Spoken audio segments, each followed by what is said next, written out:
इस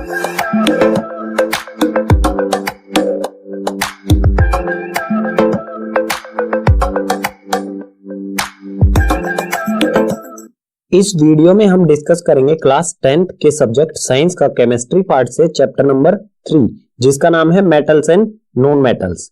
सबसे पहले पढ़ेंगे हम मेटल्स और नॉन मेटल्स की फिजिकल प्रॉपर्टीज। सो चैप्टर को शुरू करने से पहले एक इंफॉर्मेशन और दे देता हूं।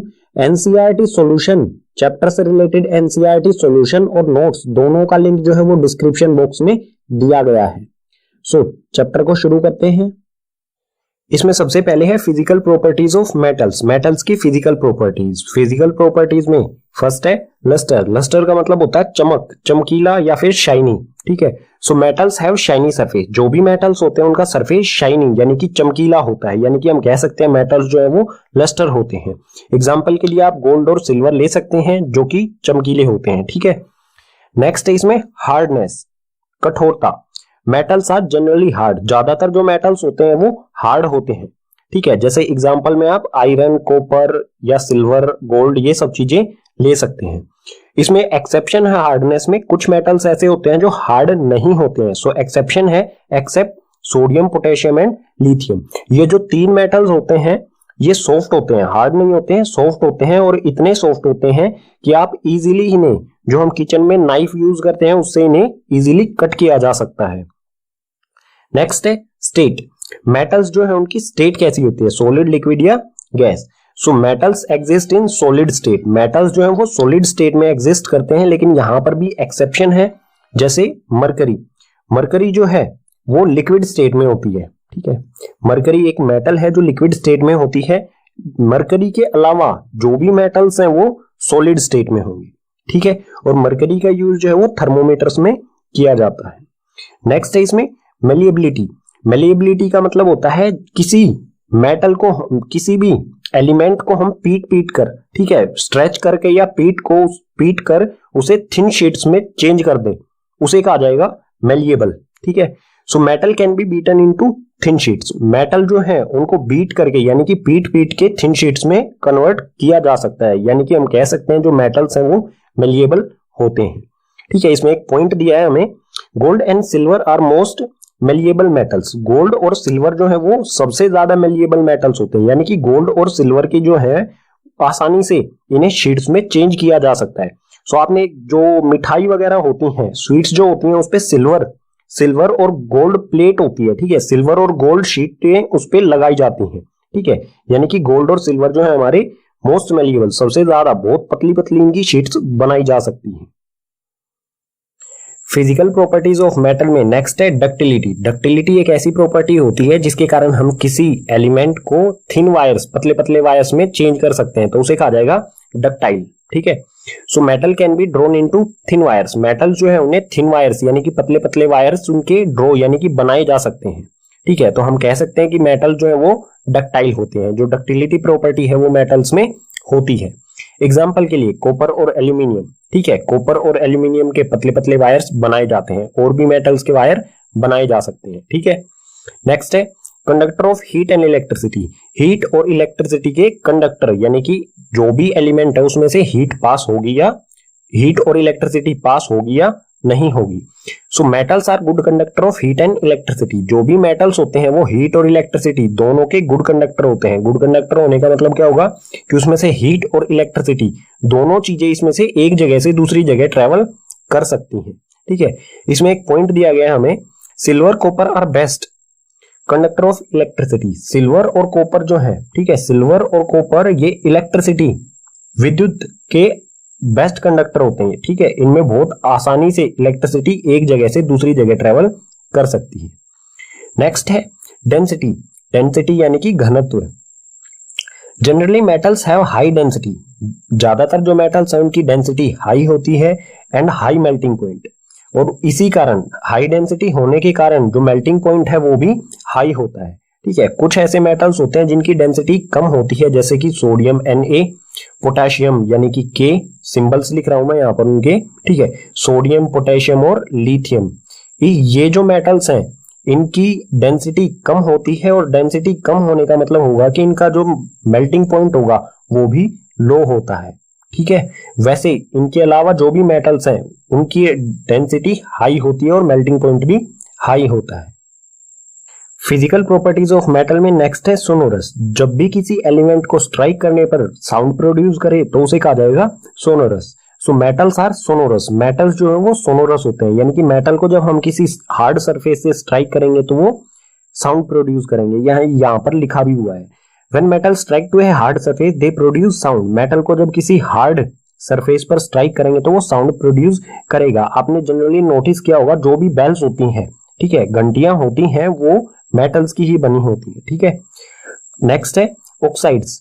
जो भी मेटल की प्रॉपर्टीज के बारे में बात कर रहे हैं, तो जो भी मेटल्स होते हैं उनकी oxides, metallic oxides are basic in nature. जो भी मेटल की ऑक्साइड्स होती हैं उनका नेचर क्या होता है, बेसिक होता है, ठीक है। यहीं पर हो जाती है मेटल की फिजिकल प्रॉपर्टीज कंप्लीट। अब नेक्स्ट पेजेस पर पढ़ेंगे हम physical properties of non metals. Chapter में नेक्स्ट कॉन्सेप्ट है हमारा physical properties of non metals. Non metals की फिजिकल प्रॉपर्टीज, इसमें सबसे पहले लस्टर यानी कि shine. Non metals do not have shiny surface. जो भी नॉन मेटल्स होते हैं उनका सरफेस शाइनी नहीं होता है, ठीक है। इसमें एक एक्सेप्शन है आयोडीन। आयोडीन अकेला ऐसा नॉन मेटल है जिसका सरफेस शाइनी होता है। इसके अलावा जो भी नॉन मेटल्स है उनका सरफेस शाइनी नहीं होता है, ठीक है। नेक्स्ट है हार्डनेस यानी कि कठोरता। Non metals are generally soft. जो भी नॉन मेटल्स होते हैं वो ज्यादातर सॉफ्ट होते हैं, ठीक है, यानी कि हार्ड नहीं होते हैं, एक्सेप्ट डायमंड। डायमंड के अलावा, डायमंड एक ऐसा अकेला नॉन मेटल है जो हार्ड होता है और ये सबसे हार्ड होता है। ये मेटल से भी हार्ड होता है। सबसे हार्ड जो थिंग है अर्थ पर वो है डायमंड, ठीक है। ये जो है कार्बन की एक फॉर्म होती है, ठीक है। इसके अलावा जो भी नॉन मेटल्स होते हैं वो सॉफ्ट होते हैं। नेक्स्ट है इसमें स्टेट यानी कि सॉलिड, लिक्विड या gas. So non metal exist in solid and gaseous state. जो भी नॉन मेटल्स होते हैं वो या तो सॉलिड स्टेट में होंगे या गैसियस स्टेट में होंगे, ठीक है। लेकिन यहां पर भी एक एक्सेप्शन है, ब्रोमीन। ब्रोमाइन जो है वो लिक्विड स्टेट में होता है। अकेला एक ऐसा नॉन मेटल है जो लिक्विड स्टेट में होता है। इसके अलावा जो भी नॉन मेटल्स हैं वो या तो सॉलिड में या फिर गैस की फॉर्म में होते हैं, ठीक है। नेक्स्ट है इसमें मेलिएबिलिटी। मेलिएबिलिटी मैं आपको बता चुका हूं, जिसको हम थिन शीट्स में चेंज कर सकें उसे कहा जाएगा malleable. So non metals are non malleable. जो भी नॉन मेटल्स होते हैं वो नॉन मेलिएबल होते हैं, यानी कि इन्हें थिन शीट्स में कन्वर्ट नहीं किया जा सकता है, ठीक है, इसलिए इन्हें कहा जाएगा non malleable. Physical properties of non metals में नेक्स्ट है डक्टिलिटी। डक्टिलिटी यानी कि थिन वायर्स में कन्वर्ट हो जाए उसे कहेंगे डक्टाइल। जो थिन वायर्स में कन्वर्ट ना हो तो उसे कहेंगे non ductile. So non metals are non ductile. जो भी नॉन मेटल्स है वो नॉन डक्टाइल होते हैं, यानी कि नॉन मेटल्स को थिन वायर्स में कन्वर्ट नहीं किया जा सकता है। नेक्स्ट है conductor of heat and electricity. Electricity और हीट के कंडक्टर की इलेक्ट्रिसिटी और हीट इसमें से पास होगी या नहीं। So non metals are poor conductor of heat and electricity. जो भी नॉन मेटल्स होते हैं वो पुअर कंडक्टर होते हैं हीट और इलेक्ट्रिसिटी दोनों के। पुअर कंडक्टर होने का मतलब होगा कि हीट और इलेक्ट्रिसिटी इसमें से पास नहीं होती है। लेकिन यहाँ पर एक एक्सेप्शन है, ग्रेफाइट। ग्रेफाइट जो है उसमें से इलेक्ट्रिसिटी इजीली पास होती है। जो पेंसिल जो होती है उसको हमें किसी भी प्लग वगैरह में नहीं डालना चाहिए, हमें शॉक लग सकता है, इलेक्ट्रिक शॉक लग सकता है, ठीक है। सो ग्रेफाइट जो है वो इलेक्ट्रिसिटी का गुड कंडक्टर होती है और ये एक नॉन मेटल होता है, ये भी एक कार्बन की फॉर्म होती है, ठीक है। नेक्स्ट है density. Generally non metals have low density and low melting point. ज्यादातर जो नॉन मेटल्स हैं उनकी डेंसिटी जो है वो लो होती है और डेंसिटी लो होने के कारण ही इनका मेल्टिंग पॉइंट जो है वो भी लो होता है, ठीक है। Physical properties of non metals में नेक्स्ट है सोनोरस, यानी कि साउंड प्रोड्यूस होती है या नहीं नॉन मेटल से।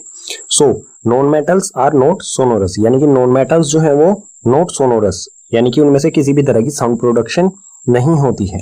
When non metal strike to hard surface they do not produce sound. जब नॉन मेटल को किसी हार्ड सरफेस पर स्ट्राइक किया जाता है तो वो किसी भी प्रकार की साउंड प्रोड्यूस नहीं करते हैं, ठीक है। नेक्स्ट है ऑक्साइड्स। जो भी नॉन मेटल होता है वो ऑक्सीजन के साथ रिएक्शन करके नॉन मेटल ऑक्साइड बनाएगा, ठीक है। सो जो नॉन मेटल ऑक्साइड्स होते हैं उनके बारे में है, non metal oxides are acidic in nature. जो भी नॉन मेटेलिक ऑक्साइड्स होते हैं वो नेचर में एसिडिक होते हैं, ठीक है। इसी के साथ नॉन मेटल्स की फिजिकल प्रॉपर्टीज हो जाती हैं कंप्लीट। चैप्टर में हमारा नेक्स्ट कॉन्सेप्ट है chemical properties of metals, metals की फिजिकल प्रॉपर्टीज हमने पढ़ी, अब हम पढ़ेंगे केमिकल प्रॉपर्टीज मेटल्स की। ठीक है, इसमें फर्स्ट है reaction of metal with air. जो भी मेटल है वो एयर के साथ किस तरह से रिएक्शन करता है ये देखते हैं सबसे पहले। So metal combine with oxygen to form metal oxide. जो भी मेटल है वो ऑक्सीजन के साथ कंबाइन होकर प्रोडक्ट में हमें मेटल ऑक्साइड प्रोवाइड करेगा। ठीक है, ये रिएक्शन किस तरह से होगा, जब कोई भी मेटल और ऑक्सीजन रिएक्टेंट में दोनों जुड़ेंगे तो प्रोडक्ट में हमें मिलेगा मेटल ऑक्साइड। ठीक है, एग्जांपल ले लेते हैं इसके लिए। एग्जांपल में फर्स्ट है Cu यानी कि कॉपर और ऑक्सीजन ऑक्साइड। कॉपर और ऑक्सीजन मिलके हमें देंगे कॉपर ऑक्साइड। इसी तरह से एल्यूमिनियम है और ऑक्सीजन, एल्यूमिनियम और ऑक्सीजन रिएक्शन करके बनाएंगे एल्यूमिनियम ऑक्साइड। कोई भी मेटल ऑक्सीजन के साथ रिएक्शन करके मेटल ऑक्साइड ही बनाएगा। ठीक है, पीछे वाले पेज पर हमने मेटल और ऑक्सीजन के रिएक्शन के बारे में पढ़ा, लेकिन सभी मेटल जो है वो ऑक्सीजन के साथ एक तरह से रिएक्शन नहीं करते हैं। सभी जो है वो अलग अलग रिएक्टिविटी शो करते हैं ऑक्सीजन के साथ।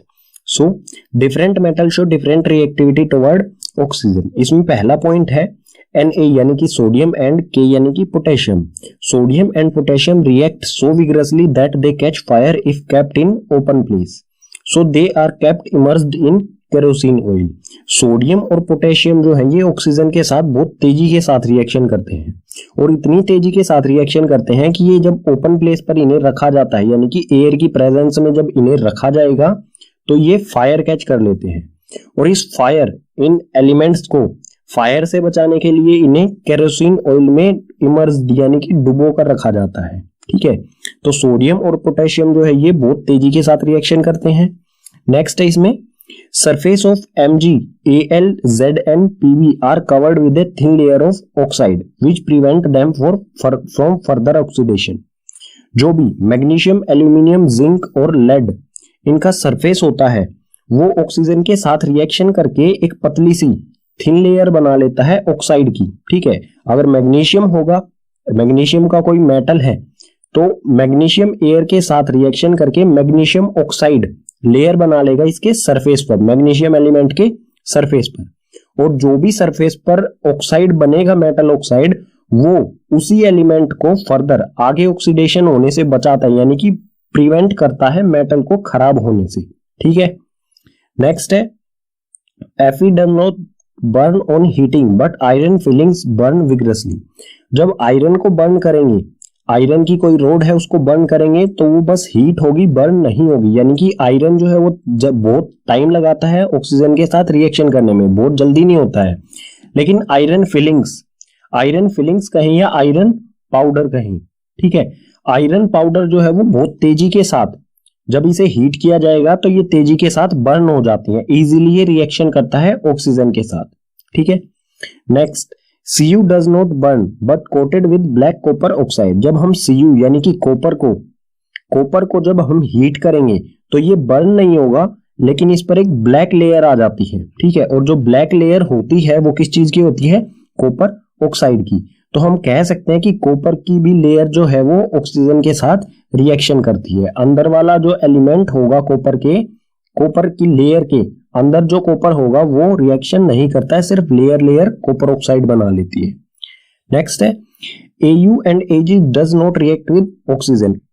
मेटल ऑक्साइड से रिलेटेड कॉन्सेप्ट है हमारा एम्फोथेरिक ऑक्साइड। एम्फोथेरिक ऑक्साइड्स क्या होती हैं, metal oxides which reacts with both acids as well as bases to produce salt and water are called amphoteric oxide. ऐसी मेटल ऑक्साइड्स जो एसिड्स और bases दोनों के साथ रिएक्शन करें और प्रोडक्ट में हमें सॉल्ट और वाटर दें, उसे कहा जाएगा एम्फोथेरिक ऑक्साइड्स। ठीक है, दोनों कंडीशन होनी चाहिए हमें, एसिड और बेसिस के साथ रिएक्शन, दोनों के साथ रिएक्शन भी करें और दोनों के साथ रिएक्शन करके सॉल्ट और वाटर दोनों चीजें हमें प्रोडक्ट में मिले, तो उसे कहा जाएगा एम्फोथेरिक ऑक्साइड। एग्जाम्पल लेते हैं यहाँ पर, एग्जाम्पल में है एल्यूमिनियम ऑक्साइड। एल्यूमिनियम ऑक्साइड जब एसिड यानी कि HCl के साथ रिएक्शन करेगा, ठीक है, ये मेटल ऑक्साइड और ये HCl के साथ रिएक्शन करेगा जब एसिड के साथ, तो प्रोडक्ट में हमें मिलेगा एल्यूमिनियम क्लोराइड। ये एक सोल्ट होता है, ठीक है, सोल्ट, और साथ में H2O यानी कि वाटर। सो इसने क्या किया, एसिड के साथ रिएक्शन करके हमें सोल्ट और वाटर दिया। अब चेक करते हैं बेस के साथ भी क्या हमें ये सोल्ट और वाटर ही देता है। सो यहाँ पर है एल्यूमिनियम ऑक्साइड, ये रिएक्शन कर रहा है NaOH यानी कि सोडियम हाइड्रो ऑक्साइड, जो कि एक बेस होता है। एल्यूमिनियम ऑक्साइड जब बेस के साथ रिएक्शन करके हमें प्रोडक्ट में दे रहा है सोडियम एल्यूमिनियम ऑक्साइड, ठीक है, ये भी एक सोल्ट होता है, सोल्ट, और साथ में H2O यानी कि वाटर, दोनों चीजों के साथ ये रिएक्शन कर रहा है। सबसे पहले ये एसिड और बेस दोनों के साथ रिएक्शन कर रहा है, और प्रोडक्ट में हमें सोल्ट और H2O, दोनों कंडीशन में हमें सोल्ट और H2O मिल रहा है, तो हम इसे कहेंगे एम्फोटेरिक ऑक्साइड, ठीक है। जो भी मेटल ऑक्साइड्स सोल्ट और वाटर दें और एसिड्स और बेसिस दोनों के साथ रिएक्शन करें तो उसे कहा जाएगा एम्फोटेरिक ऑक्साइड, ठीक है। यहां पर जो एल्यूमिनियम ऑक्साइड है ये है amphoteric oxide. Chemical properties of metals में नेक्स्ट है reaction of metal with water, metal का वाटर के साथ रिएक्शन। मेटल वाटर के साथ रिएक्शन करके मेटल और वाटर दोनों रिएक्शन करेंगे और बनाएंगे मेटल ऑक्साइड या फिर मेटल हाइड्रो ऑक्साइड, ठीक है। दोनों में से कोई एक चीज बनेगी, या तो मेटल ऑक्साइड या मेटल हाइड्रो ऑक्साइड, और साथ में हाइड्रोजन गैस, ठीक है। जो हाई रिएक्टिव मेटल्स होंगे वो मेटल हाइड्रो ऑक्साइड बनाएंगे, और जो लीस्ट रिएक्टिव या मॉडरेट रिएक्टिव होंगे वो मेटल ऑक्साइड बनाएंगे, ठीक है। और अगर कोई मेटल ऑक्साइड है वो वाटर के साथ रिएक्शन करता है तो उसमें प्रोडक्ट में मिलेगा हमें मेटल हाइड्रो ऑक्साइड। कुछ एग्जांपल्स देख लेते हैं यहाँ पर। सोडियम Na यानी कि सोडियम हाई रिएक्टिव मेटल है, सो सोडियम H2O यानी कि वाटर के साथ रिएक्शन करके NaOH यानी कि सोडियम हाइड्रो ऑक्साइड और साथ में हाइड्रोजन गैस बनाएगा, ठीक है। इसी तरह से कैल्शियम, ये भी हाई रिएक्टिव मेटल है। कैल्शियम और वाटर दोनों रिएक्शन करेंगे और प्रोडक्ट में मिलेगा हमें कैल्शियम हाइड्रो ऑक्साइड और हाइड्रोजन गैस। एक और एग्जांपल देख लेते हैं। Fe, ये मॉडरेट रिएक्टिव है यानी कि ज्यादा तेजी के साथ रिएक्शन नहीं करता है। सो ये है आयरन। Fe जो होता है वो होता है आयरन, फेरिक भी कहा जाता है इसे। आयरन H2O यानी कि वाटर के साथ रिएक्शन करके फेरिक ऑक्साइड या फिर आयरन ऑक्साइड कह सकते हैं हम, फेरिक ऑक्साइड या फिर आयरन ऑक्साइड बनाएगा और साथ में हाइड्रोजन गैस इसमें से रिलीज होगी, ठीक है। पीछे वाले पेज पर हमने मेटल और वाटर के रिएक्शन के बारे में पढ़ा, लेकिन अलग अलग मेटल्स जो हैं वो वाटर की अलग अलग फॉर्म के साथ रिएक्शन करते हैं। इस पेज पर यही पढ़ेंगे। सो यहाँ पर है different metals react with different forms of water. अलग अलग मेटल्स जो होते हैं वो वाटर की अलग अलग फॉर्म के साथ रिएक्शन करते हैं। इसमें फर्स्ट है Na यानी कि सोडियम, K यानी कि पोटेशियम एंड Ca यानी कि calcium. Sodium, potassium and calcium react with cold water. ये तीनों जो मेटल्स हैं वो कोल्ड वाटर के साथ रिएक्शन करेंगे, ठीक है। नेक्स्ट है इसमें Al यानी कि एल्यूमिनियम, Fe यानी कि आयरन या फिर फेरिक, और Zn यानी कि जिंक। एल्यूमिनियम, आयरन और जिंक रिएक्ट विद स्टीम। ये तीनों मेटल्स जो हैं वो स्टीम यानी कि भाप के साथ रिएक्शन करते हैं, ठीक है। नेक्स्ट है इसी में Mg react with hot water. Magnesium hot water के साथ रिएक्शन करता है। नेक्स्ट है Ca एंड Mg, कैल्शियम और magnesium float on water surface as bubbles of hydrogen stick to their surface. Calcium और मैग्नीशियम जो है वाटर के साथ रिएक्शन करते समय वाटर के सरफेस पर आ जाते हैं, क्योंकि जो हाइड्रोजन के बबल्स होते हैं वो कैल्शियम और मैग्नीशियम में के साथ चिपक जाते हैं और उन्हें फ्लोट करके ऊपर की तरफ वाटर सरफेस पर ले आते हैं। इसी में नेक्स्ट है Au, Ag, Cu, Pb, gold, silver, Cu यानी कि कॉपर और Pb यानी कि लेड, ठीक है। गोल्ड, सिल्वर, कॉपर और lead does not react with water. ये चार जो मेटल्स हैं ये वाटर के साथ रिएक्शन नहीं करते हैं, ठीक है। केमिकल प्रॉपर्टीज ऑफ मेटल्स में नेक्स्ट है reaction of metals with acid. Metals का एसिड के साथ रिएक्शन। सो कोई भी मेटल उसको हमेशा हम डाइल्यूट एसिड के साथ रिएक्शन कराएंगे, क्योंकि कंसंट्रेटेड एसिड के साथ जब रिएक्शन कराएंगे हम मेटल का तो वो हाईली एक्सोथर्मिक हो सकता है, ठीक है, डेंजरस हो सकता है थोड़ा सा। सो मेटल का रिएक्शन हम हमेशा डाइल्यूट एसिड के साथ कराएंगे। सो कोई भी मेटल डाइल्यूट एसिड के साथ रिएक्शन करके प्रोडक्ट में हमें देगा सोल्ट और साथ में हाइड्रोजन गैस, ठीक है। एग्जांपल्स देख लेते हैं इसके लिए। एग्जांपल में है यहाँ पर फेरिक यानी कि आयरन Fe, और साथ में एसिड में है यहाँ पर hydrochloric acid, dilute hydrochloric acid. जब ये दोनों रिएक्शन करेंगे, आयरन और हाइड्रोक्लोरिक एसिड दोनों रिएक्शन करेंगे तो प्रोडक्ट में हमें मिलेगा आयरन क्लोराइड, ठीक है, या फिर कह सकते हैं फेरिक क्लोराइड, और ये एक सोल्ट होता है, ठीक है। हमें मिलेगा फेरिक क्लोराइड सोल्ट और साथ में हाइड्रोजन गैस, ठीक है, एक और एग्जांपल देख लेते हैं। यहाँ पर है aluminium. Aluminium HCl dilute hydrochloric acid के साथ रिएक्शन करेगा तो प्रोडक्ट में हमें मिलेगा AlCl यानी कि एल्यूमिनियम क्लोराइड और साथ में हाइड्रोजन गैस। एल्यूमिनियम क्लोराइड जो है ये एक सोल्ट होता है, ठीक है। सो दोनों मतलब जो भी हमारी कंडीशन होगी, कोई भी मेटल और एसिड रिएक्शन करके हमेशा सोल्ट और हाइड्रोजन गैस ही हमें प्रोडक्ट में देंगे। केमिकल प्रॉपर्टीज ऑफ मेटल्स में नेक्स्ट है reaction of metals with solution of other metal salt. कोई भी मेटल दूसरे मेटल सोल्ट के साथ किस तरह से रिएक्शन करेगा, ठीक है, मेटल दूसरे मेटल सोल्ट के साथ किस तरह से रिएक्शन करेगा। सो यहां पर है हमारे पास मेटल A और salt solution of metal B। Metal A और metal salt solution of metal B, ये दोनों रिएक्शन करके प्रोडक्ट में हमें मिलेगा सोल्ट सॉल्यूशन ऑफ A और मेटल B। यानी कि यहां पर आप सिंपल नोटिस कर सकते हैं, मेटल A ने क्या किया, जो साल्ट सॉल्यूशन था मेटल B का, उसको उसमें से B को ही, B जो मेटल था उसको सोल्ट सॉल्यूशन में से डिस्प्लेस कर दिया। सो ये क्या हो जाएगा, डिस्प्लेसमेंट रिएक्शन। एग्जांपल देखते हैं इसके लिए। यहां पर है आयरन Fe यानी कि आयरन और CuSO4, कॉपर सल्फेट, ठीक है, ये कॉपर सल्फेट का सॉल्यूशन है और ये है आयरन। यहां पर जो सोल्ट, ये सोल्ट सॉल्यूशन है कॉपर का सोल्ट सॉल्यूशन है CuSO4। ये दोनों रिएक्शन करेंगे और रिएक्शन के बाद क्या होगा, आयरन जो है, फेरिक जो है वो Cu को डिस्प्लेस कर देगा, इसमें से डिस्प्लेस कर देगा सल्फेट सॉल्यूशन में से, ठीक है। सो यहां पर आप देखेंगे ये डिस्प्लेस करेगा Cu को और बनाएगा FeSO4 यानी कि फेरिक सल्फेट या फिर कह सकते हैं आयरन सल्फेट, और साथ में Cu जो है वो अलग हो जाएगा, कॉपर अलग निकल जाएगा, ठीक है। सो ये जो भी डिस्प्लेसमेंट हुआ है, कौन सा मेटल कौन से मेटल दूसरे कौन से मेटल को डिस्प्लेस कर सकता है, इसको समझने के लिए हमें पढ़ना होगा रिएक्टिविटी सीरीज, ठीक है, मेटल की रिएक्टिविटी सीरीज। कौन सा मेटल दूसरे कौन से मेटल को डिस्प्लेस कर सकता है, ये पढ़ते हैं नेक्स्ट पेज पर। पीछे वाले पेज पर आयरन ने कॉपर सल्फेट सॉल्यूशन में से कॉपर को डिस्प्लेस कर दिया था। क्यों कर दिया था, क्योंकि आयरन हाई रिएक्टिव मेटल होता है और कॉपर लो रिएक्टिव मेटल होता है। तो हमेशा high reactive metal low reactive metal को डिस्प्लेस कर देता है उसी के सोल्ट सॉल्यूशन में से, ठीक है। अब कौन सा मेटल हाई रिएक्टिव है और कौन सा लो रिएक्टिव है, ये पता चलता है हमें रिएक्टिविटी सीरीज से।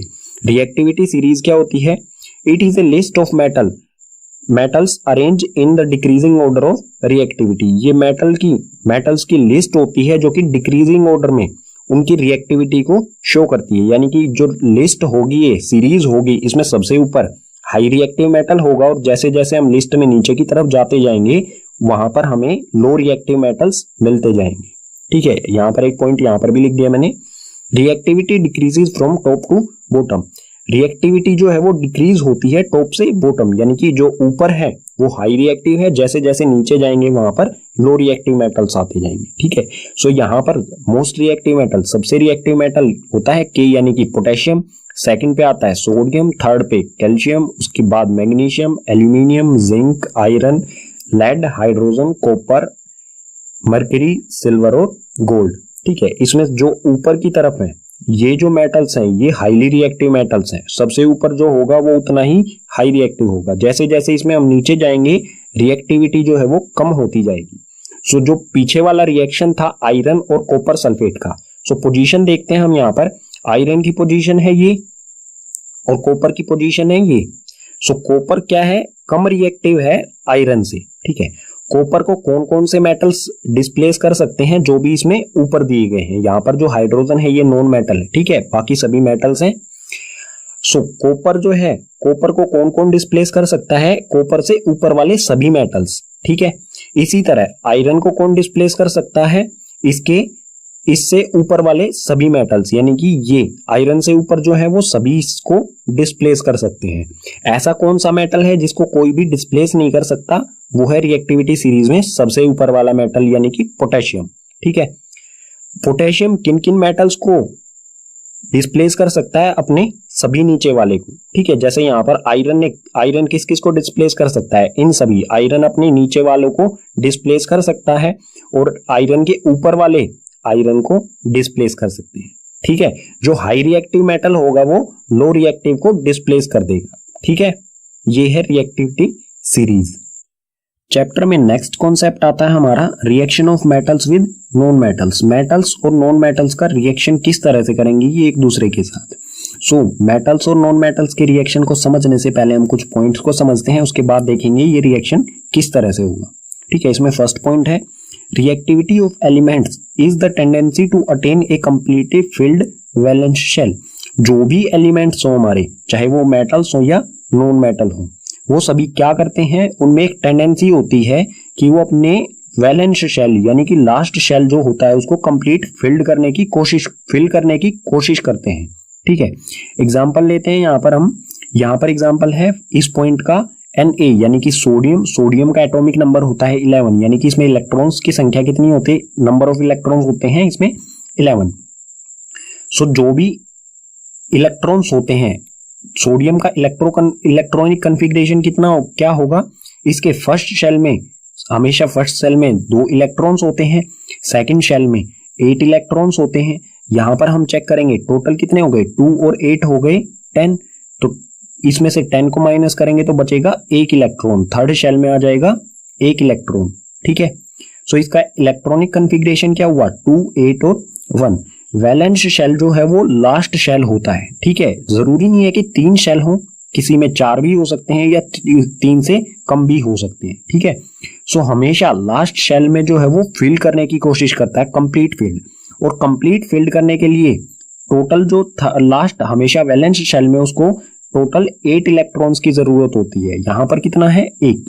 सो या तो इसमें ये 7 इलेक्ट्रॉन्स को ले सकता है जिसमें बहुत ज्यादा एनर्जी लगेगी, लेकिन ये 1 इलेक्ट्रॉन को इजीली लूज कर सकता है। अगर 1 इलेक्ट्रॉन को ये लूज कर देगा तो इसका वैलेंस शेल कौन सा होगा, सेकंड वाला। ठीक है, थर्ड तो रहेगा ही नहीं, फिर कोई भी इलेक्ट्रॉन नहीं है उसमें, तो थर्ड जो शेल है वो खत्म हो जाएगा और लास्ट वैलेंस शेल होगा इसका सेकंड। ठीक है, सो इसकी इलेक्ट्रॉनिक कन्फिग्रेशन होगी वो होगी Na की इलेक्ट्रॉनिक कन्फिग्रेशन 2 और 8। ठीक है, जब ये 1 इलेक्ट्रॉन को लूज कर देगा, तो कोई भी एलिमेंट है वो इस तरह से काम करता है, जो भी उसका लास्ट शेल हो उसमें 8 बनाने की कोशिश करता है वो। ठीक है, अगर 1 है, 4 से कम होंगे तो वो लूज करने की कोशिश करेगा, और 4 से ज्यादा होंगे तो वो गेन करने की कोशिश करेगा, किसी दूसरे एलिमेंट से लेने की कोशिश करेगा। ठीक है, इसके बारे में आगे और डिटेल में पढ़ेंगे जब हम मेटल और नॉन मेटल का रिएक्शन पढ़ेंगे। ठीक है, इसमें नेक्स्ट पॉइंट है metal lose electron from their valence shell to form cation.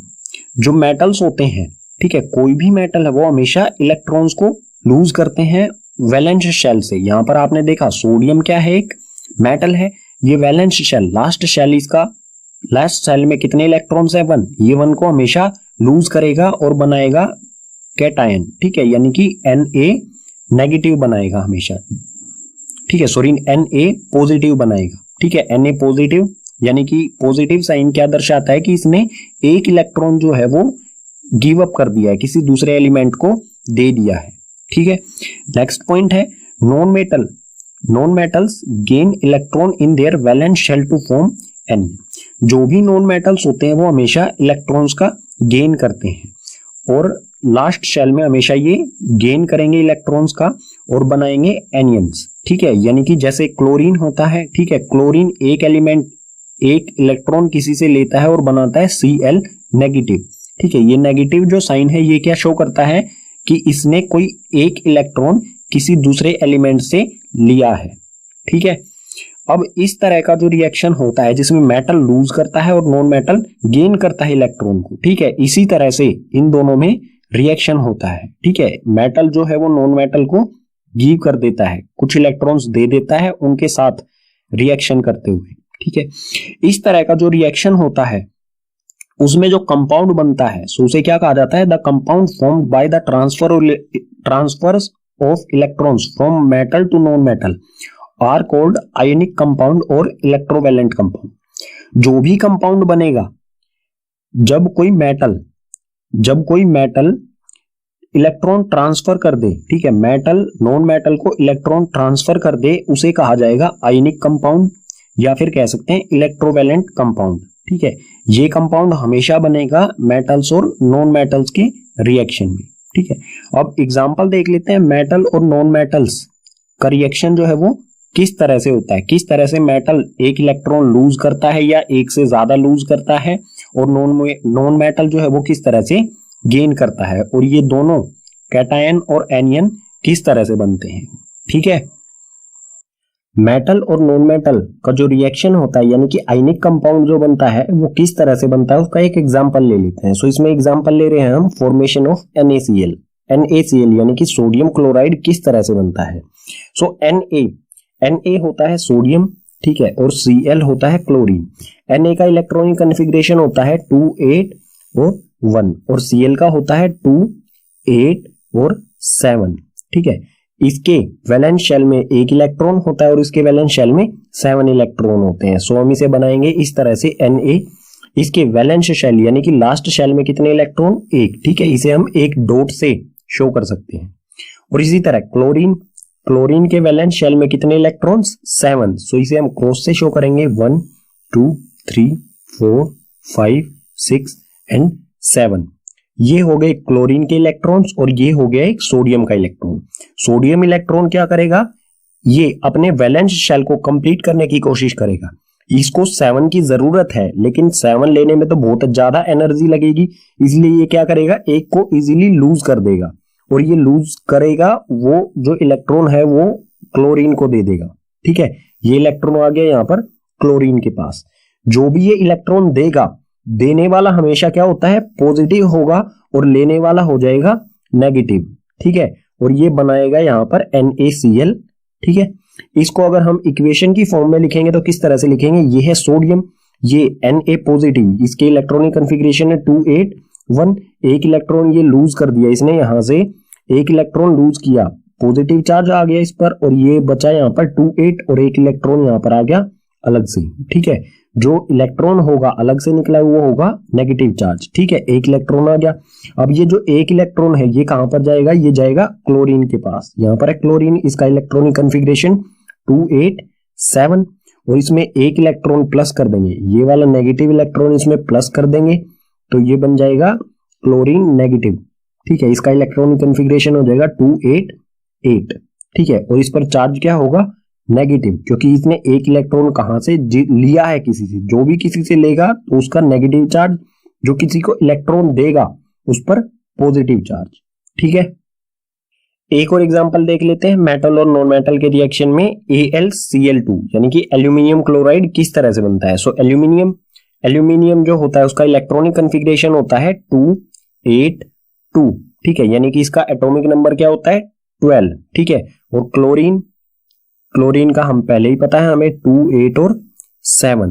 सो क्या होगा इसमें, एल्यूमिनियम के वैलेंस शेल में कितने इलेक्ट्रॉन है, 2। सो ये बनाएंगे हम एल्यूमिनियम, इसके वैलेंस शेल में ये 2 इलेक्ट्रॉन्स, ये डॉट जो बनाए ये हो गए 2 इलेक्ट्रॉन्स। इसी तरह क्लोरीन के वैलेंस शेल में 7 इलेक्ट्रॉन्स जो हम क्रॉस से शो कर रहे हैं। ठीक है, सो ये हो गए 7 इलेक्ट्रॉन्स क्लोरीन के। अब जो एल्यूमिनियम है ये एक इलेक्ट्रॉन तो क्लोरीन को दे देगा। अब क्लोरीन का इलेक्ट्रॉनिक कॉन्फ़िगरेशन तो हो गया पूरा, 8 इसमें पूरे हो गए, लेकिन अभी भी इसके पास एक इलेक्ट्रॉन बचा, तो ये क्या करेगा, एक और क्लोरीन होगा उसको दे देगा। ठीक है, यानी कि एल्यूमिनियम जो है वो 2 क्लोरीन के साथ रिएक्शन करेगा। ये दूसरा क्लोरीन जो एक इलेक्ट्रॉन है ये इसको दे देगा। ठीक है, सो ये हो जाएगा, इस पर चार्ज हो जाएगा, जब ये 2 इलेक्ट्रॉन्स को दे देगा तो हो जाएगा 2 पॉजिटिव, और क्लोरीन एक नेगेटिव चार्ज इस पर और एक इस पर। इसे इक्वेशन की फॉर्म में हम इस तरह से लिख सकते हैं, यहाँ पर ये लाइन लगा देता हूं मैं, इस तरह से लिख सकते हैं एल्यूमिनियम 2 इलेक्ट्रॉन ये लूज करेगा। ठीक है, इसका कॉन्फ़िगरेशन क्या है, 2 8 और 2। यहाँ पर ये 2 इलेक्ट्रॉन लूज करने के बाद हो जाएगा 2 और 8, और 2 इलेक्ट्रॉन यहाँ पर आ जाएंगे। ठीक है, ये आ गए 2 इलेक्ट्रॉन अलग से। अब क्लोरीन क्या करेगा, क्लोरीन जो है क्लोरीन एक इलेक्ट्रॉन के साथ रिएक्शन करेगा, एक क्लोरीन एक इलेक्ट्रॉन के साथ। सो क्लोरीन है ये 2 8 7, एक इलेक्ट्रॉन इसमें जोड़ देंगे तो ये हो जाएगा Cl 2 8 और 8, इस पर हो जाएगा नेगेटिव चार्ज, और ये ऐसे ऐसे 2 क्लोरीन जाके एल्यूमिनियम के साथ रिएक्शन करेंगे। ठीक है, मेटल और नॉन मेटल के रिएक्शन से जो भी हमारा आयनिक कंपाउंड होता है उसकी कुछ प्रॉपर्टीज देखते हैं। So properties of ionic compounds, इसमें पहले है physical nature of ionic compound. ये कैसे होते हैं? They are solid and hard, generally brittle. जो भी आयनिक कंपाउंड्स होते हैं वो सॉलिड होते हैं और हार्ड होते हैं। हार्ड होने के साथ साथ ये ब्रिटल होते हैं, यानी कि इजीली ब्रेकेबल। जिस तरह से मार्बल्स होते हैं, कंचे, वो हार्ड होते हैं, लेकिन जब हम हैमर से स्ट्राइक करते हैं मार्बल्स पर वो इजीली ब्रेक भी हो जाते हैं। तो जो आयनिक कंपाउंड्स होते हैं उनकी प्रॉपर्टीज कुछ वैसी ही होती हैं, हार्ड के साथ साथ इजीली ब्रेकेबल। ठीक है, नेक्स्ट है melting and boiling point. Ionic compounds का मेल्टिंग और बॉइलिंग पॉइंट की बात करें, they have high melting and boiling point. Melting point भी इनका हाई होता है और बॉइलिंग पॉइंट भी हाई होता है। दोनों चीजें, मेल्टिंग पॉइंट और बॉइलिंग पॉइंट दोनों हाई होते हैं। नेक्स्ट है solubility, soluble in water but not in kerosene, petrol, etc. जो भी आयनिक कंपाउंड्स होते हैं वो वाटर में तो सोल्यूबल होते हैं, बट केरोसिन और पेट्रोल जैसे पदार्थ होते हैं, हमारे मैटर होते हैं, इनमें ये सोल्यूबल नहीं होते हैं। नेक्स्ट है कंडक्शन ऑफ इलेक्ट्रिसिटी। इलेक्ट्रिसिटी को कंडक्ट करते हैं या नहीं? कंडक्ट करने का मतलब होगा कि ये गुड कंडक्टर है, ठीक है, और कंडक्टर ना करने का मतलब होगा पुअर कंडक्टर, यानी कि इनमें इलेक्ट्रिसिटी ट्रांसफर होती है या नहीं एक जगह से। They conduct electricity in molten state and solution form but not in solid state. अगर ये मोल्टन स्टेट में है, यानी कि पिघली हुई अवस्था में है, तो ये इलेक्ट्रिसिटी को कंडक्ट करेंगे। ठीक है, मोल्टन स्टेट में कंडक्ट करते हैं इलेक्ट्रिसिटी को, और सॉल्यूशन की फॉर्म में है तो भी इलेक्ट्रिसिटी को कंडक्ट करते हैं। लेकिन सॉलिड स्टेट में अगर है आयनिक कंपाउंड, कोई सॉलिड स्टेट में है, तो वो इलेक्ट्रिसिटी को कंडक्ट नहीं करता है। सिर्फ मोल्टन और सॉल्यूशन स्टेट में ही ये इलेक्ट्रिसिटी को कंडक्ट करते हैं, यानी कि एक जगह से दूसरी जगह इलेक्ट्रिसिटी को ट्रांसफर कर सकते हैं। ठीक है, चैप्टर में हमारा नेक्स्ट कॉन्सेप्ट है अकरेंस ऑफ मेटल्स। मेटल्स किस तरह से बनते हैं? ये एक वास्ट प्रोसेस है, इसको समझने के लिए हमें कुछ टर्म्स को समझना पड़ेगा। इसमें फर्स्ट है मिनरल्स। मिनरल्स क्या होते हैं? द एलिमेंट और compound which occur naturally in the earth crust are called minerals. Minerals ऐसे एलिमेंट और कंपाउंड्स होते हैं जो हमें नेचुरली अर्थ क्रस्ट से मिलते हैं, यानी कि पृथ्वी की सतह से मिलते हैं या पृथ्वी के अंदर से मिलते हैं, उन्हें कहा जाता है मिनरल्स। ठीक है, नेक्स्ट है इसमें ओर्स। ओर्स क्या होते हैं? Minerals that contain very high percentage of particular metal and the metal can be profitably extracted from it, such mineral are called ores. Ores जो है वो ऐसे मिनरल्स होते हैं जिसमें मेटल प्रेजेंट होता है। ठीक है, ऐसे मिनरल्स जिसमें मेटल प्रेजेंट है उसे कहा जाएगा ओर।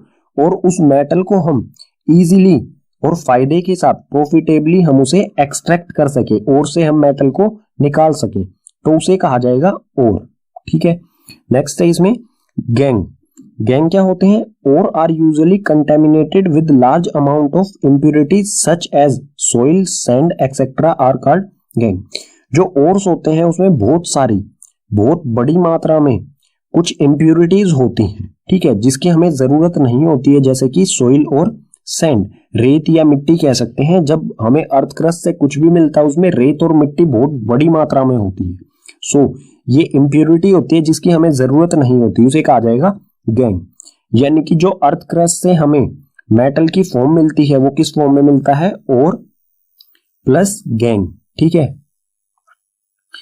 और प्लस गैंग ये हमें अर्थ क्रस्ट से मिलते हैं।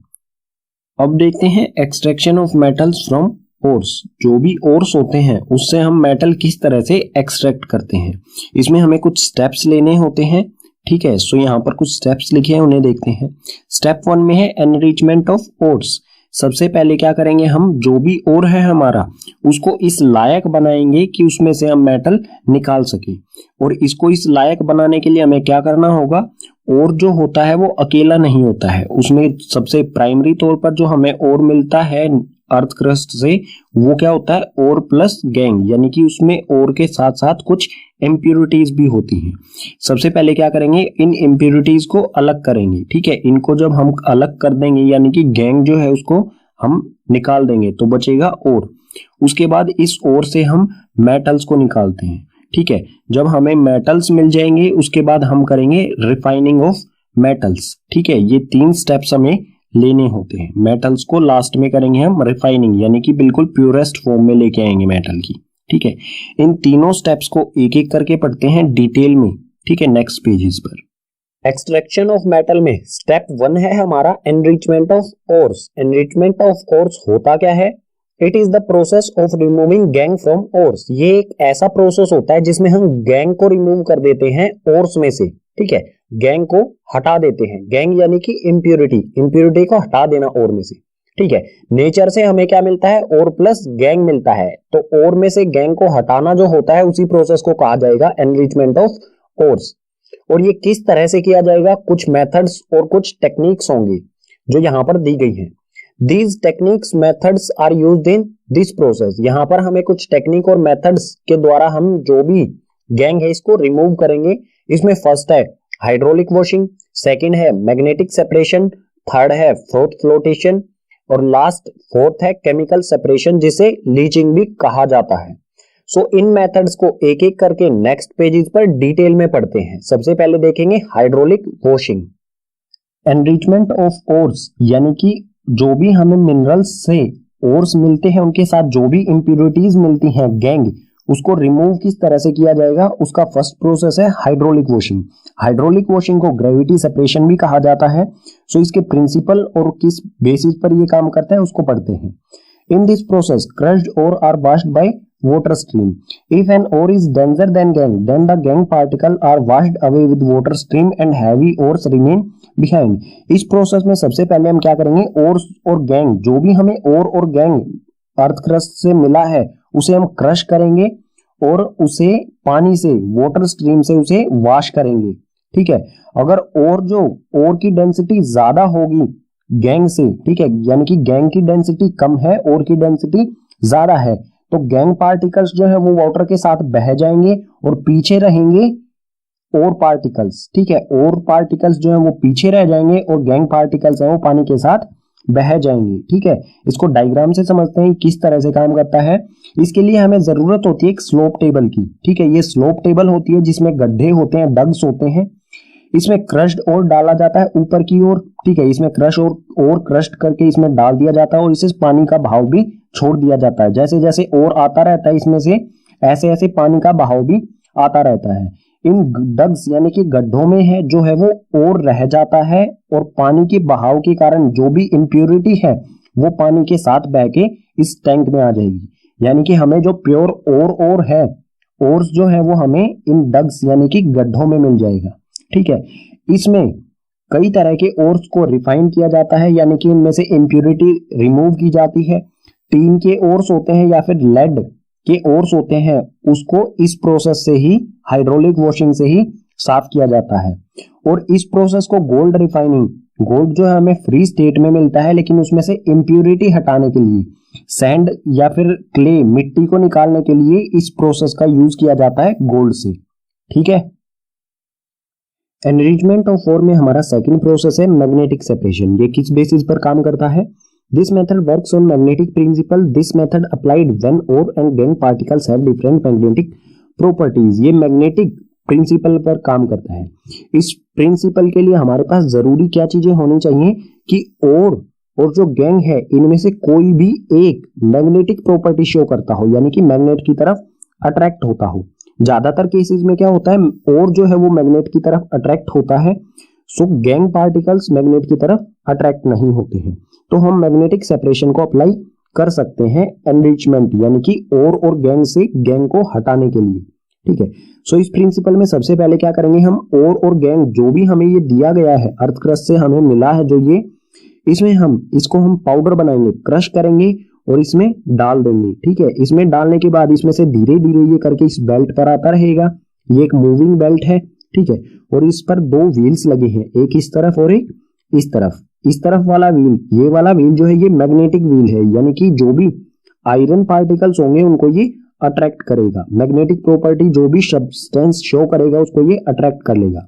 सो यहाँ पर क्रश्ड और डाला गया है, यहाँ पर गैंग और के पाउडर, ठीक है, पार्टिकल्स यहाँ पर मूव करते रहेंगे और आगे की तरफ धीरे धीरे बढ़ते रहेंगे। जो गैंग पार्टिकल्स होंगे वो मैग्नेटिक प्रॉपर्टी शो नहीं करेंगे, तो वो क्या होंगे, जैसे ही व्हील यहाँ पर आएंगे वो नीचे की तरफ यहीं पर गिर जाएंगे।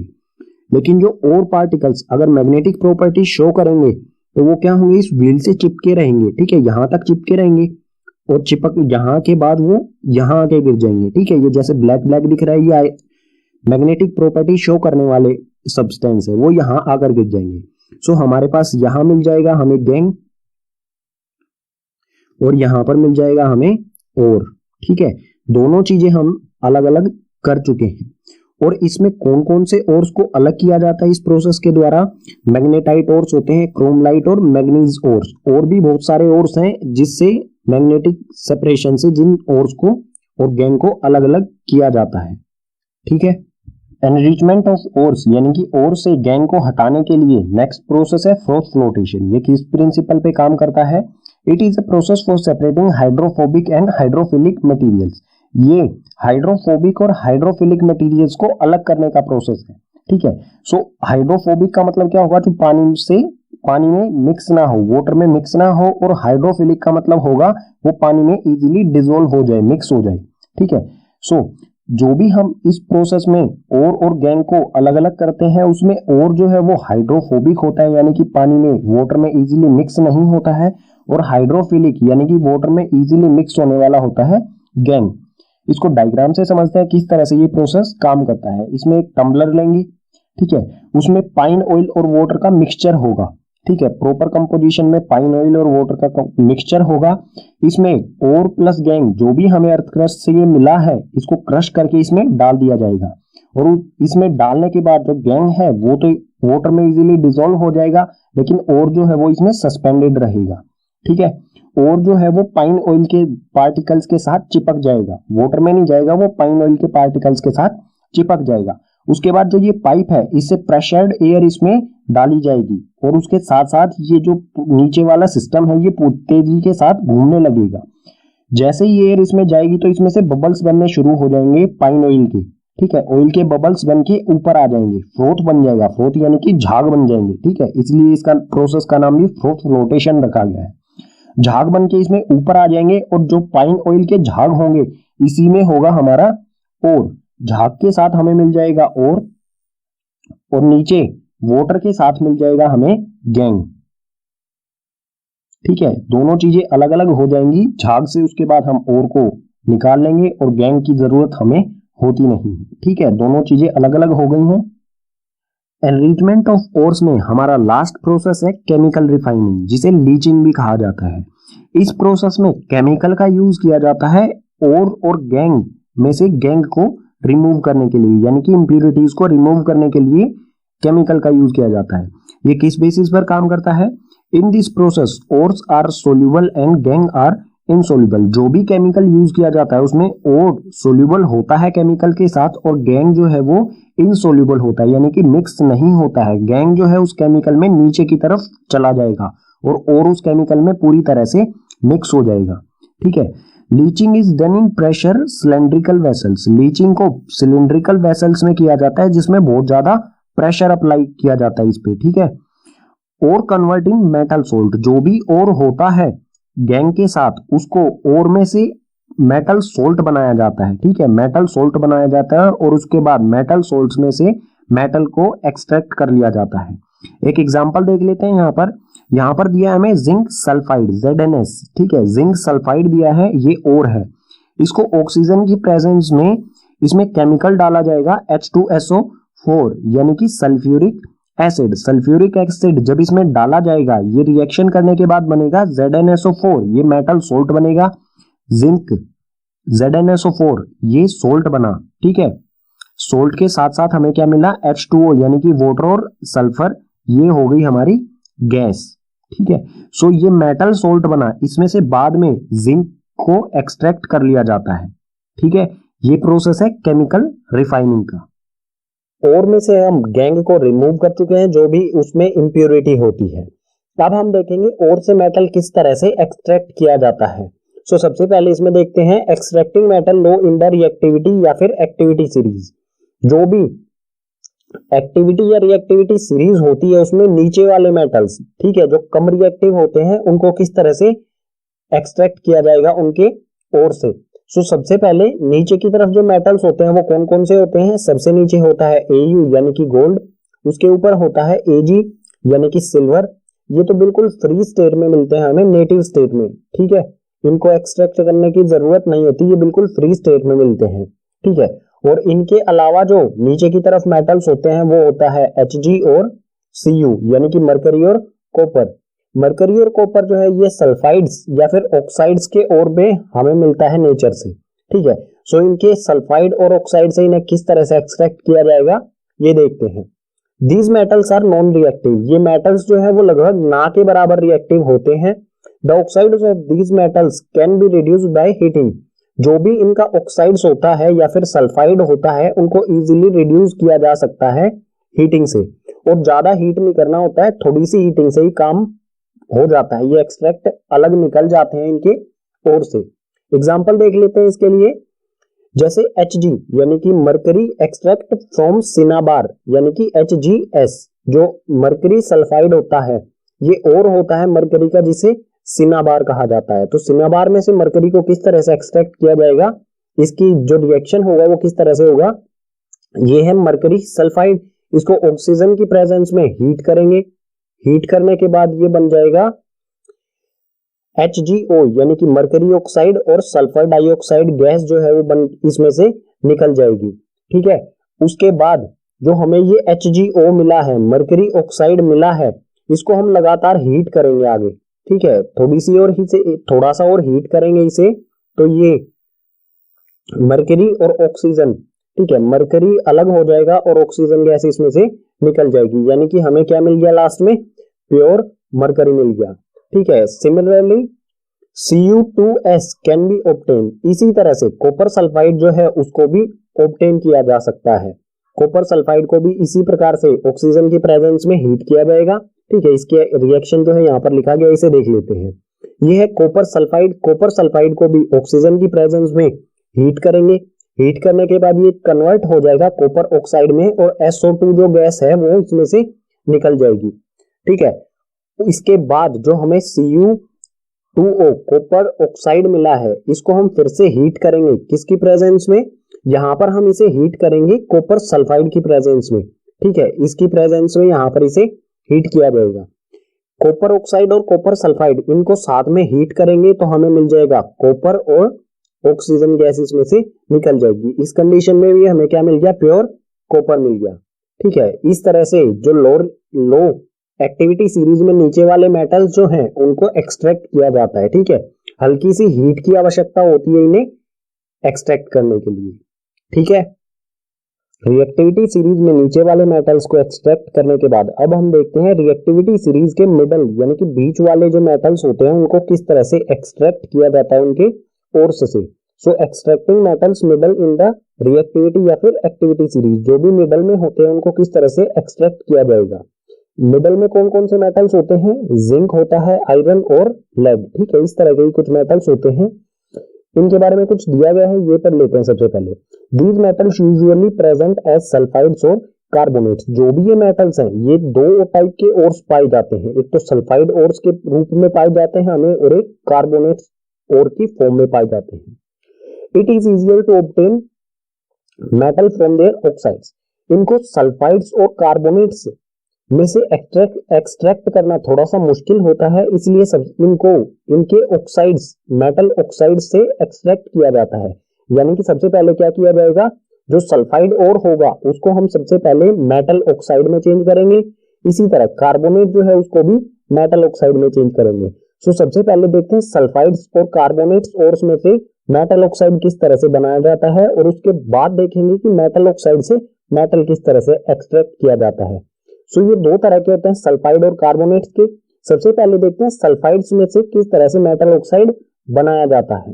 सो यहाँ पर दिया गया है extraction from metal sulphides ores, extract किया जाएगा मेटल सल्फाइड्स में से, ठीक है। सो मेटल सल्फाइड्स में से मेटल ऑक्साइड बनाने का प्रोसेस जो है उसे कहा जाता है रोस्टिंग। इसमें क्या होता है, the sulphides ore are converted into metal oxides by heating strongly in presence of oxygen. इसमें क्या किया जाता है, जो भी सल्फाइड ओर्स होते हैं इनको मेटल ऑक्साइड में कन्वर्ट किया जाता है, बहुत हीट, ठीक है, ज्यादा हीट दी जाती है, बहुत ज्यादा हीट किया जाता है ऑक्सीजन यानी कि एयर की प्रेजेंस में, ठीक है। एग्जाम्पल देख लेते हैं इसके लिए। हमें दिया गया है ZnS यानी कि जिंक सल्फाइड। ठीक है, जिंक सल्फाइड को हम हीट करेंगे ऑक्सीजन की प्रेजेंस में। ठीक है, इसे हाई टेम्परेचर पर हीट किया जाता है। ठीक है, बहुत ज्यादा हीट किया जाता है। तो ये हीट करने के बाद ZnO ऑक्साइड में चेंज हो जाता है और सल्फर डाइऑक्साइड जो गैस है वो इसमें से निकल जाती है। ठीक है, हमें क्या मिल गया? ZnO यानी कि जिंक ऑक्साइड। ये किसके लिए मिला है? हमें सल्फाइड ओर्स के लिए। अब बचा जो कार्बोनेट ओर्स है, कार्बोनेट ओर्स से मेटल ऑक्साइड किस तरह से बनाया जाता है ये देखते हैं नेक्स्ट पेज पर। अब है extraction from metal carbonate ores. जो मेटल कार्बोनेट्स ओर होते हैं उससे किस तरह से एक्सट्रैक्ट किया जाता है। इस प्रोसेस को कहा जाता है कैल्सिनेशन। ठीक है, यानी कि मेटल कार्बोनेट्स को मेटल ऑक्साइड में चेंज करने का प्रोसेस जो है उसे कहा जाता है कैल्सिनेशन। ठीक है, इसमें क्या होता है? The carbonate ores are change into oxides by heating strongly in absence या फिर लिमिटेड ऑक्सीजन।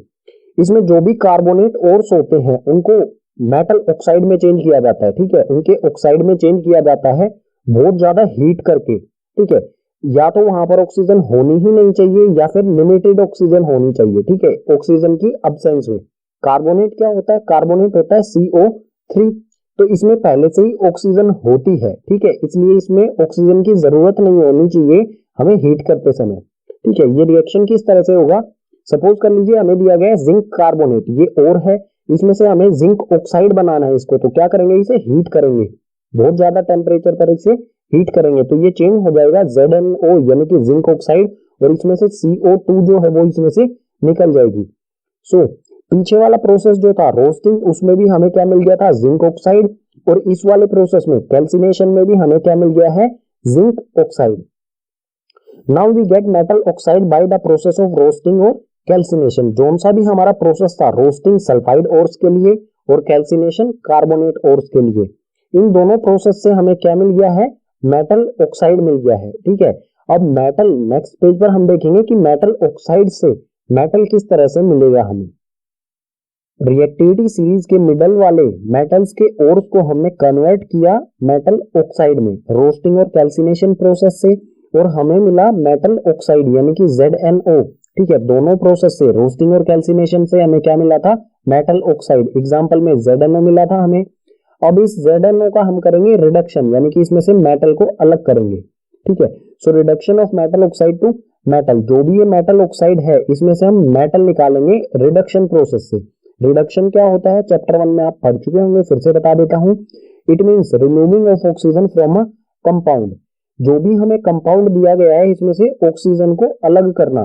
ठीक है, ऑक्सीजन को अलग करेंगे तो यहां पर बच जाएगा सिर्फ Zn, यानी कि हमें प्योर मेटल मिल जाएगा। For reduction we use some reducing agents. Reduction हम किस चीज से करेंगे? कुछ रिड्यूसिंग एजेंट से। और रिड्यूसिंग एजेंट्स कौन कौन से होते हैं? जैसे कि कार्बन, कार्बन मोनोऑक्साइड और H2। कार्बन को यहाँ पर कोक भी कहा जाता है। ठीक है, सो इन रिड्यूसिंग एजेंट्स का यूज करेंगे इसमें से ऑक्सीजन को हटाने के लिए। और जो भी रिड्यूसिंग एजेंट्स होते हैं वो ऑक्सीजन के साथ बहुत अच्छे से बॉन्डिंग बनाते हैं। किसी भी दूसरे कंपाउंड से वो ऑक्सीजन को हटा लेते हैं, खुद उनके साथ ऑक्सीजन के साथ रिएक्शन करते हैं। सो हमने लिया यहाँ पर ZnO जो हमें रोस्टिंग और कैल्सिनेशन प्रोसेस से मिला था, और उसकी कार्बन के साथ रिएक्शन कराएंगे। जैसे ही हम इसमें कार्बन के साथ रिएक्शन कराएंगे तो ये हो जाएगा Zn, जिंक बन जाएगा, और हमें मिलेगा कार्बन मोनोऑक्साइड। यहाँ पर ZnO किस में चेंज हो गया? Zn में। यहाँ यानी कि यहाँ पर क्या हुआ? ZnO का रिडक्शन। ठीक है, और हमें प्योर मेटल मिल गया। यानी कि जो मिडल वाले मेटल्स थे उनके ओर से हमने सबसे पहले रोस्टिंग और कैल्सिनेशन प्रोसेस से उनका मेटल ऑक्साइड बनाया, और उसके बाद मेटल ऑक्साइड का किया हमने रिडक्शन। उसके बाद हमें मिल गया ये मेटल। ठीक है, एक्सट्रैक्शन ऑफ मेटल्स में रिएक्टिविटी सीरीज के लो नीचे वाले मेटल्स और मिडल यानी कि बीच वाले मेटल्स को एक्सट्रैक्ट करने के बाद अब हम देखते हैं extracting metals top in the activity series या फिर रिएक्टिविटी सीरीज। जो रिएक्टिविटी सीरीज या फिर एक्टिविटी सीरीज में टॉप वाले मेटल्स हैं उनको किस तरह से एक्सट्रैक्ट किया जाएगा। टॉप में कौन कौन से मेटल्स होते हैं? Sodium, potassium, calcium, magnesium, aluminium, ये सारे मेटल्स होते हैं। इनको किस तरह से एक्सट्रैक्ट किया जाएगा? इसमें हमें फर्स्ट पॉइंट दिया है, these metals are highly reactive these are not reduced with reducing agents. जो ये मेटल्स हैं ये हाईली रिएक्टिव होते हैं और इनको रिड्यूसिंग एजेंट से रिड्यूस नहीं किया जा सकता है। रिड्यूसिंग एजेंट्स हम पीछे वाले पेजेस पर पढ़ चुके हैं, जैसे कार्बन, हाइड्रोजन या फिर carbon monoxide. In reducing agent से इनको रिड्यूस नहीं किया जा सकता है। सो इनको किस तरह से एक्सट्रैक्ट किया जाएगा? These metals are extracted by electrolytic reduction from their molten state। इनको इलेक्ट्रोलाइटिक रिडक्शन किया जाएगा, यानी कि इलेक्ट्रिसिटी के द्वारा इनका रिडक्शन किया जाएगा इनकी मोल्टन स्टेट। मोल्टन स्टेट यानी कि पिघली हुई अवस्था से सबसे पहले इन्हें पिघलाया जाएगा। जो भी और होगा उसे सोल्ट में कन्वर्ट करके उसे पिघलाया जाएगा, मेल्ट किया जाएगा।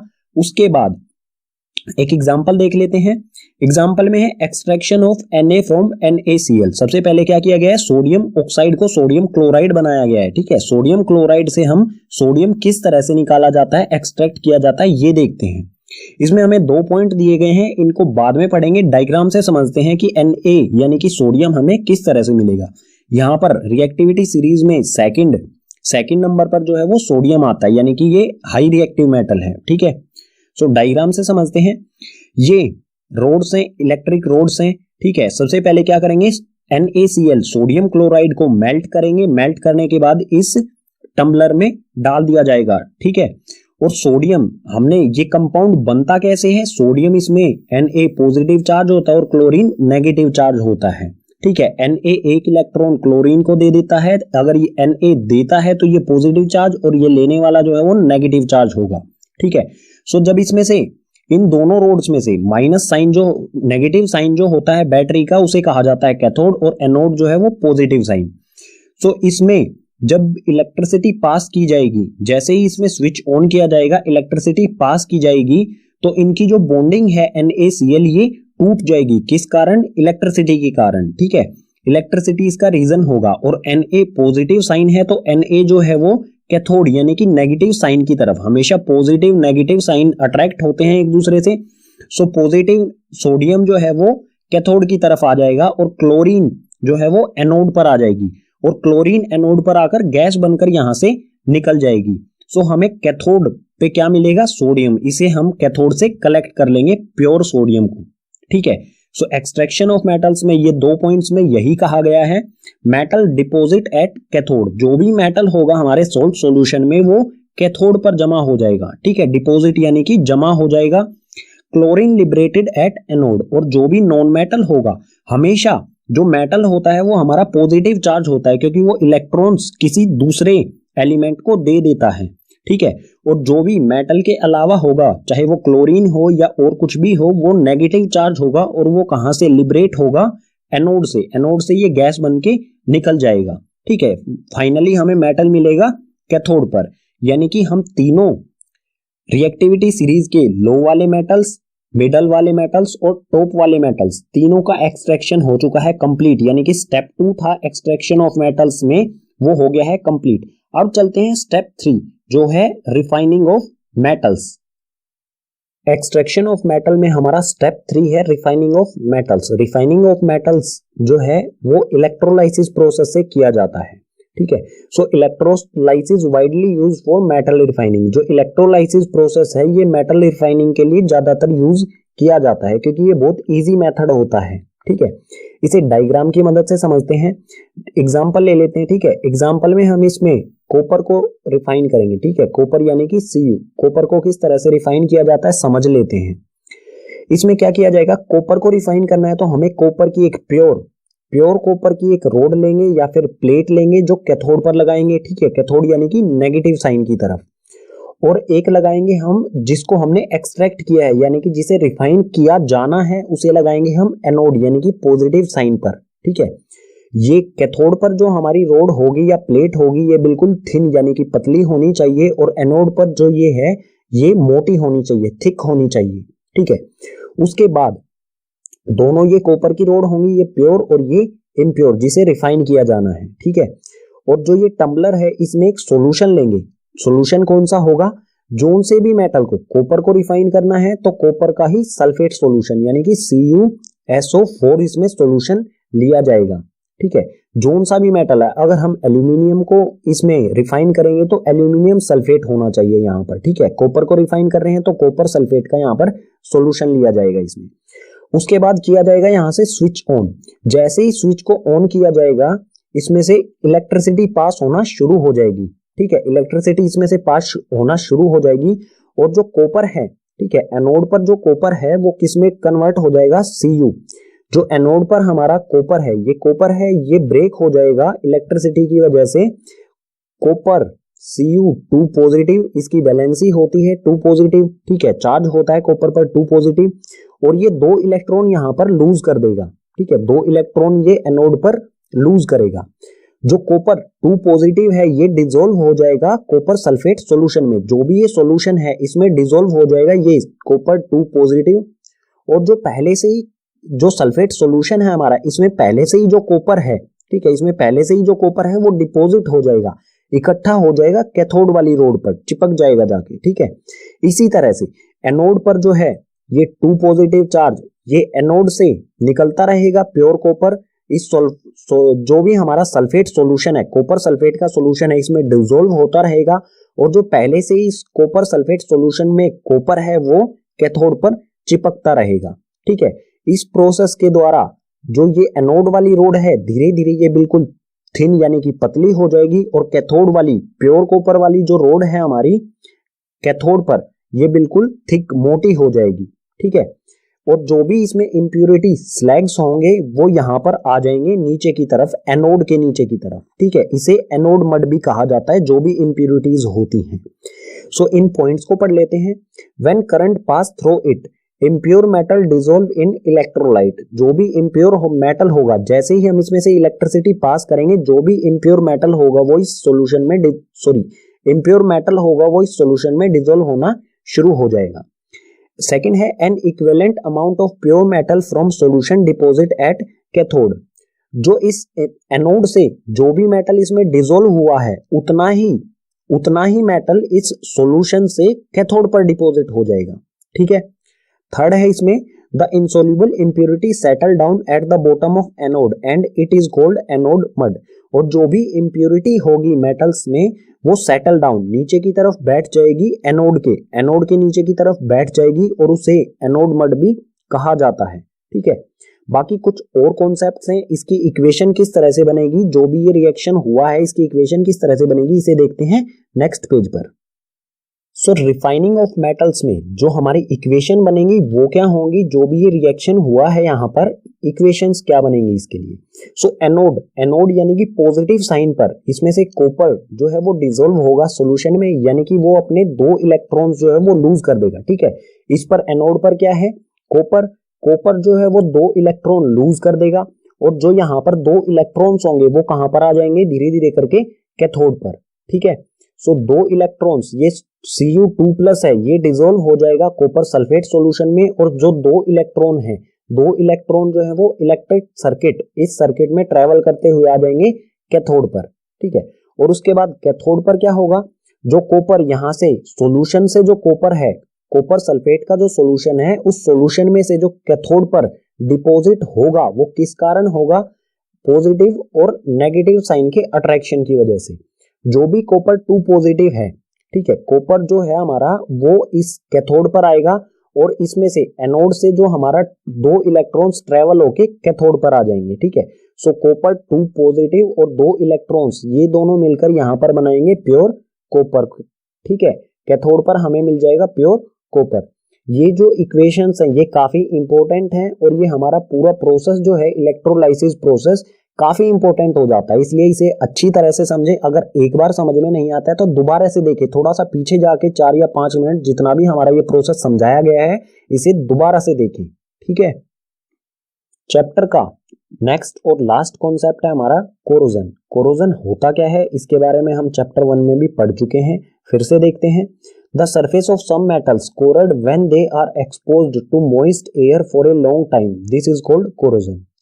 जब कोई मेटल लंबे समय तक मॉइस्ट एयर यानी कि ऐसी एयर जिसमें वाटर वेपर्स भी हैं, ऐसी एयर के कांटेक्ट में लंबे समय तक आता है तो वो कोरड होने लग जाता है। कोरड यानी कि वो गलने लग जाता है, उसी प्रोसेस को कहा जाता है कोरोजन, ठीक है।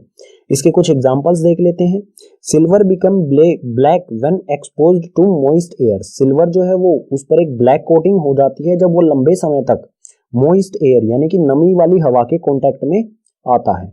इसी तरह से copper react with moist carbon dioxide and form a green coat of copper carbonate. Copper जो है वो मॉइस्ट कार्बन डाइऑक्साइड यानी कि नमी वाली कार्बन डाइऑक्साइड जो एयर में प्रेजेंट होती है उसके कांटेक्ट में आने से उस पर एक ग्रीन कोटिंग आ जाती है जिसे कॉपर कार्बोनेट कहा जाता है। ठीक है। इसी में नेक्स्ट पॉइंट है iron when exposed to moist air acquire a coating of brown substance called rust. जब आयरन मॉइस्ट एयर यानी कि नमी वाली हवा के कांटेक्ट में आता है लंबे समय तक तो उसके सरफेस पर एक ब्राउन सब्सटेंस बनने लग जाता है जिसे कहा जाता है रस्ट। ठीक है। रस्ट यानी कि जंग कहा जाता है उसे। ठीक है। इन तीनों पॉइंट से आप क्या समझेंगे, जो भी कोरोजन हो रहा है वो किसकी वजह से हो रहा है, moist air, moist carbon dioxide और मॉइस्ट एयर यानी कि मॉइस्चर। जो भी कोरोजन है वो उसके लिए कौन कौन सी चीजें रिस्पॉन्सिबल होंगी, दोनों चीजें होनी आवश्यक हैं, एयर भी और मॉइस्चर भी। अगर कोई मेटल सिर्फ एयर के कांटेक्ट में आता है तो वो कोरोजन उसका नहीं होगा, या फिर सिर्फ वो मॉइस्चर के कांटेक्ट में आता है तो उसका भी कोरोजन नहीं होगा। लेकिन अगर कोई मेटल इन दोनों के कांटेक्ट में आता है तो ही उसका कोरोजन होगा।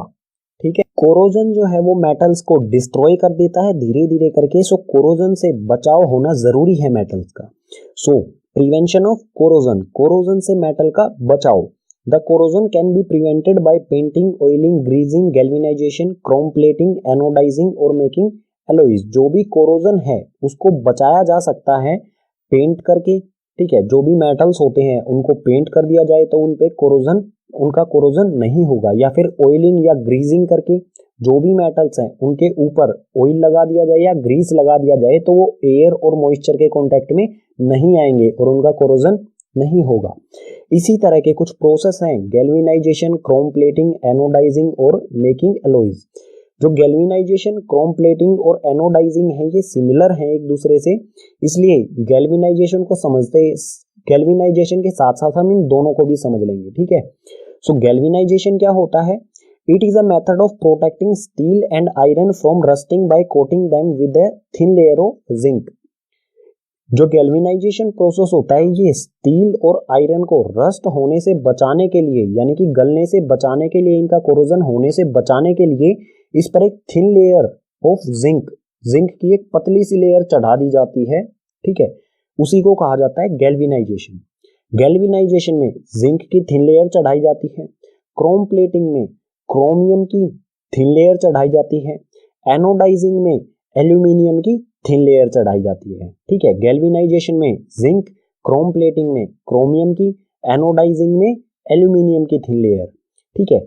ये तीनों मेथड से हम कोरोजन को, कोई भी मेटल है उसको रस्ट होने से बचा सकते हैं। अब बात आती है एलॉयज। एलॉयज क्या होते हैं, यहां पर इसकी डेफिनेशन है it is a homogeneous mixture of two or more metal or metal and non metal. जो एलॉय होते हैं वो मिक्सचर होते हैं, या तो दो या दो से ज्यादा मेटल्स का मिक्सचर होता है या फिर मेटल्स और नॉन मेटल्स का मिक्सचर होता है। ठीक है। समझ रहे हैं। मेटल और मेटल का मिक्सचर हो सकता है या फिर मेटल के साथ नॉन मेटल का भी मिक्सचर हो सकता है, उसे कहा जाएगा एलॉय। इसके कुछ एग्जांपल्स ले लेते हैं। जैसे आयरन को रस्टिंग होने से बचाने के लिए उसमें 0.05% कार्बन मिला दिया जाता है। ठीक है। उससे आयरन थोड़ा हार्ड भी हो जाता है और इसमें रस्टिंग भी बहुत धीमा हो जाता है, बहुत स्लो हो जाती है रस्टिंग। ठीक है। आयरन जो है वो आयरन प्लस कार्बन से बनाया जाता है। ठीक है। इसी तरह का एलॉय है स्टील जो है वो आयरन और निकेल से बना होता है या फिर आयरन और क्रोमियम से बना होता है। ठीक है। इसी तरह से बिल्कुल ब्रास जो एलॉय है वो कॉपर और जिंक का मिक्सचर होता है। ब्रॉन्ज जो है वो कॉपर और टीन का मिक्सचर होता है। और जो भी ये एलॉय हैं इनमें बहुत रस्टिंग जो है वो बहुत लंबे समय तक नहीं होती है। मतलब ये ऐसे एलॉयज हैं जो बहुत लंबे समय तक बिना किसी ऑयलिंग, ग्रीजिंग, इन सभी चीजों के चल सकते हैं। ठीक है। इसी के साथ चैप्टर के सभी कॉन्सेप्ट हो जाते हैं कंप्लीट। उम्मीद करूंगा आपको सभी कॉन्सेप्ट समझ आए होंगे। अगर आपको सभी कॉन्सेप्ट समझ आए हैं तो अपने क्लासमेट्स के साथ इस वीडियो को शेयर कीजिए। अगर कोई भी कॉन्सेप्ट रह गया है जो समझ नहीं आया है उसे कमेंट बॉक्स सेक्शन में मेंशन कीजिए।